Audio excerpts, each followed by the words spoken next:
आज हम डिस्कस करेंगे फार्मास्यूटिकल ऑर्गेनिक केमिस्ट्री सेकेंड जो है इसका इंट्रोडक्शन मतलब इसका complete syllabus and organic chemistry जो है इसे हम पढ़ते क्यों है इसके बारे में आज हम जानेंगे। सबसे पहले ऑर्गेनिक केमिस्ट्री जो है इसे हम पढ़ते हैं जिससे कि हमें सारे के सारे जो ऑर्गेनिक कंपाउंड्स हैं उसके बारे में नॉलेज मिले, उनके वो किस कंपाउंड के साथ कैसे कैसे रिएक्शंस करते हैं इस बारे में हमें पता चले। तो जब हमें ये पता चलेगा कि कौन सा कंपाउंड किस कंपाउंड के साथ कैसे रिएक्शन करता है तो इससे हमें जो है आगे जाके रिसर्च फील्ड में अगर हम जाते हैं तो हमें बहुत काम आता है। इसका जो सिलेबस है वो हम डिस्कस करते हैं। इसके अंदर 5 यूनिट्स है। फर्स्ट यूनिट जो है ये है बेंजीन एंड इट्स डेरिवेटिव। तो इसके अंदर हमें क्या पढ़ना है, analytical synthetic and other evidences in the derivation of structure of benzene. मतलब बेंजीन जो है उसका स्ट्रक्चर पढ़ना है, उसके एनालिटिकल सिंथेटिक एंड दूसरे एविडेंसेस क्या है उस स्ट्रक्चर के सपोर्ट में या फिर अगेंस्ट में, वो हमें पढ़ना है। नेक्स्ट ऑर्बिटल पिक्चर जो है इसके बारे में पढ़ना है। नेक्स्ट रेजोनेंस जो होता है बेंजीन के अंदर उसके बारे में पढ़ना है। नेक्स्ट एरोमेटिक कैरेक्टर्स क्या होते हैं इसके बारे में पढ़ना है। नेक्स्ट जो है हक्कल्स रूल जो है इसके बारे में पढ़ना है। सेकेंड है रिएक्शंस ऑफ बेंजीन। बेंजीन जो है वो क्या क्या रिएक्शन देता है, इसके अंदर आती है nitration, sulphonation, halogenation and halogenation reaction जो है इसके reactivity, then Friedel Crafts alkylation इसकी reactivity and limitations, and then Friedel Crafts acylation. ये सारी रिएक्शंस है बेंजीन की, ये हमें पढ़नी है। नेक्स्ट है substituents, effect of substituents on reactivity and orientation of monosubstituted benzene compounds towards electrophilic substitution reaction. इसके अंदर सबसे पहले हमें ये देखना है कि सब्सटीट्यूएंट्स जो है वो होते क्या हैं, देन जो सब्सटीट्यूएंट है वो किस तरीके से रिएक्टिविटी जो होती है बेंजीन की उसे इफेक्ट करते हैं। Then next structure and uses of DDT, saccharin, BHC and chloramine. ये जो 4 कंपाउंड्स यहाँ पे दिए हुए हैं इनका स्ट्रक्चर हमें पढ़ना है, इनके यूजेज जो हैं वो पढ़ने हैं। ये हो गया कंप्लीट यूनिट फर्स्ट का सिलेबस। नेक्स्ट आता है यूनिट सेकेंड। यूनिट सेकेंड के अंदर 3 टॉपिक्स पढ़ने हैं, phenols, aromatic amines and aromatic acids. Phenols के बारे में क्या क्या पढ़ना है, तो फिनॉल के ऊपर स्टार लगा हुआ है तो इसका मतलब normally method of preparation and chemical reactions जो है वो हमें इसकी पढ़नी है। देन एसिडिटी ऑफ फिनॉल की फिनॉल क्यों एसिडिक होता है। Then effect of substituent on acidity, acidity के ऊपर सब्सटीट्यूएंट्स का क्या इफेक्ट होगा। Then qualitative test of phenol, phenol के क्वालिटेटिव टेस्ट पढ़ने। Then structure and uses of phenol, cresol, resorcinol and naphthol. ये 4 जो कंपाउंड्स हैं इनका स्ट्रक्चर एंड इनके यूजेस क्या होंगे ये हमें पढ़ना है।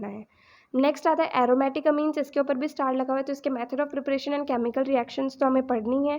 देन बेसिसिटी ऑफ अमीन्स, मतलब अमीन बेसिक क्यों होते हैं एंड बेसिसिटी ऑफ अमीन्स के बारे में पढ़ना है। Then effect of substituent on basicity, basicity को सब्सटीट्यूएंट ऐड होने से क्या क्या फ़र्क उसके ऊपर पड़ता है ये पढ़ना है। Then synthetic uses of aryl diazonium salt, aryl diazonium salt जो होता है इसके सिंथेटिक यूजेस क्या हैं ये हमें पढ़ने हैं।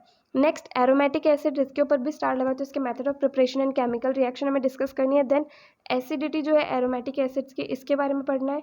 देन इफेक्ट ऑफ सब्सटीट्यूएंट क्या होता है एसिडिटी के ऊपर वो पढ़ना है। देन इंपॉर्टेंट रिएक्शंस पढ़नी है बेंजोइक एसिड की। नाउ यूनिट सेकेंड हो गई कंप्लीट। नेक्स्ट आता है यूनिट थर्ड के अंदर। यूनिट थर्ड का जो सिलेबस है इसके अंदर फैट्स एंड ऑयल्स जो है इनके बारे में हम पढ़ेंगे एंड फैटी एसिड्स के बारे में। सबसे पहले फैटी एसिड्स के रिएक्शंस पढ़नी है। Then hydrolysis, hydrogenation, saponification and rancidity of oils and drying oils, इन सब के बारे में पढ़ना है। देन एनालिटिकल कॉन्स्टेंट्स जो कि हैं acid value, saponification value, ester value, iodine value, acetyl value, Reichert Meissl value, significance and principle involve in the determination. ये जो इसका सी पॉइंट है बहुत ज़्यादा इंपॉर्टेंट है। ये हर एग्जाम के अंदर जो है ऑर्गेनिक केमिस्ट्री का जब भी एग्जाम होता है हर एग्जाम के अंदर ये पूछा जाता है। ये हो गया कंप्लीट यूनिट थर्ड का सिलेबस। नेक्स्ट आता है यूनिट फोर्थ। यूनिट फोर्थ का टॉपिक है पॉलीन्यूक्लियर हाइड्रोकार्बन्स। ये क्या होते हैं, इनका क्लासिफिकेशन क्या होता है ये हम पढ़ेंगे। देन उसके बाद में हमारे पास इसके अंदर 5 कंपाउंड्स है। फर्स्ट है नेफ्थलीन, सेकेंड है फिनेंथ्रीन, थर्ड है एंथ्रासीन, फोर्थ है डाइफिनाइल मीथेन एंड फिफ्थ है ट्राइफिनाइल मीथेन। इनका सिंथेसिस कैसे होता है, इनकी रिएक्शंस क्या होंगी, इनका स्ट्रक्चर क्या है, इनके मेडिसिनल यूजेस क्या होंगे एंड इनके डेरिवेटिव्स, ये टॉपिक्स जो है इन 5 कंपाउंड्स के हमें पढ़ने हैं। एंड इसके अंदर से जो इंपॉर्टेंट है वो है नेफ्थलीन, फिनेंथ्रीन एंड एंथ्रासीन।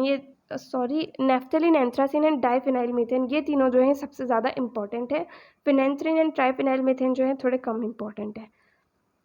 ये हो गया यूनिट फोर्थ कंप्लीट। नेक्स्ट आता है यूनिट फिफ्थ। यूनिट फिफ्थ का टॉपिक है साइक्लो एल्केन्स। इसके अंदर साइक्लो, प्रोपेन, ब्यूटेन ये सब आते हैं। इसमें हमें क्या पढ़ना है, स्टेबिलिटीज़ के लिए कुछ थ्योरीज हैं जो कि है बेयर स्ट्रेन थ्योरी, देन उसकी लिमिटेशंस क्या होंगी, then Coulson and Moffitt's modification, then Sachse Mohr's theory, जो कि थ्योरी ऑफ स्टेनलेस रिंग्स होगी, एंड लास्ट में reactions of cyclopropane and cyclobutane. So इसके अंदर ये कुछ थ्योरीज हमें पढ़नी है, एंड साइक्लोप्रोपेन एंड साइक्लोब्यूटेन जो है इसकी रिएक्शंस पढ़नी है। सो इसका सिलेबस अगर ऐसे देखा जाए तो ज़्यादा बड़ा नहीं है, तो ये सिलेबस हम स्टार्ट करेंगे। थैंक यू इस वीडियो को एंड तक देखने के लिए।